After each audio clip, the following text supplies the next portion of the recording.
Hey everyone, my name is Luis, and today we're making some more progress on the Pontiac 455 build. This is an engine that's going to be going into my 1972 Pontiac Trans Am. In previous videos, we tore apart the whole engine and we found tons of damage inside, but nothing that was that crazy or unrebuildable. We also measured the cylinders with a dial bore gauge and we found that it had excessive wear. Now, before we send it to the machine shop, I wanted to do some engine detailing where basically I get a die grinder and I remove a lot of the casting flash in the engine. What that does is it reduces the amount of stress risers in the block. That way when we start spinning this engine and pushing the engine, there's not potential areas where the block can start cracking from. And this is not my original idea, and this is going to be my first time doing it. I actually saw this being done on a different YouTube channel called Uncle Tony's Garage. And I think it was one video where he was doing some engine prep work using a die grinder to get into the lifter valley and remove some of the imperfections in the engine. And basically when an engine is made, is like casted out of like a mold where it doesn't align or where it doesn't seat. There's a little bit of a ridge, and that ridge comes out into the metal of the block.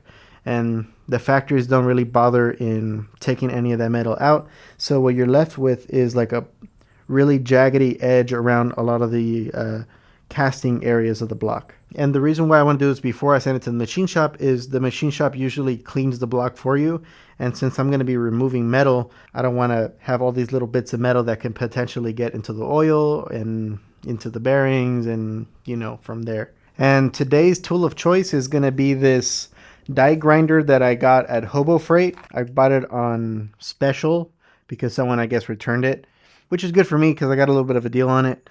And I also got these bits. You can buy them from Harbor Freight, but they were like $70. So I just found these on Amazon and they were a lot cheaper. They are tungsten carbide bits, and that's going to make it really easy for it to chew through all of the cast iron in this block. So I'm going to get you guys over here and get you a better view. We're going to be working mainly on the lifter valley because that's where the majority of the casting flash is. And in some cases, it kind of restricts the oil from running down and into the bottom of the pan. We're just going to be rounding this stuff off. That way it doesn't become a potential stress riser in this engine. And also it's a cool thing to do on your engine, especially if you're waiting for some cash to send it to the machine shop, or you just have any downtime with an engine. This is a really cool thing to do, especially if this is an engine that is important to you, like this engine is to me. I think I'm going to be using this like cone-shaped bit just because it seems like it'll have an easier time getting around the little crevices of the lifter valley. Should also probably be using some form of safety glasses just because there's going to be metal flying everywhere. All right, let's get it done.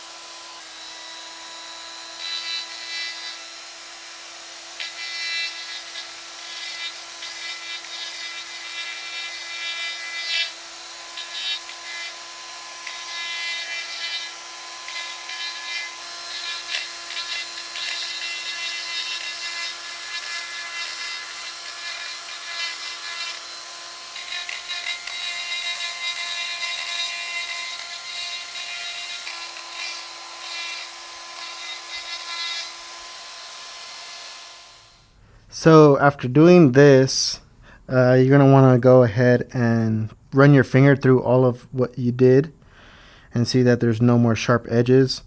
And it looks like I got everything.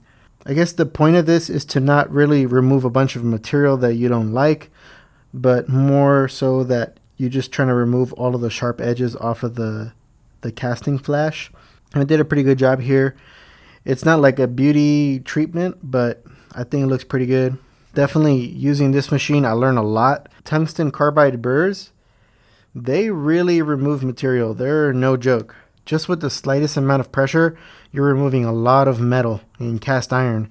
So when I get started porting my own cylinder heads for this engine, I'm going to keep in mind that this is really, really effective at removing material, and it does it really fast. So the next time you'll see this engine, it'll be at the machine shop. It'll be getting rebored as well as decked And so the next time you see it, it'll probably look a lot better and a lot cleaner. Thank you guys for watching this video. Hope you guys learned something out of that. And I'll see you in the next one.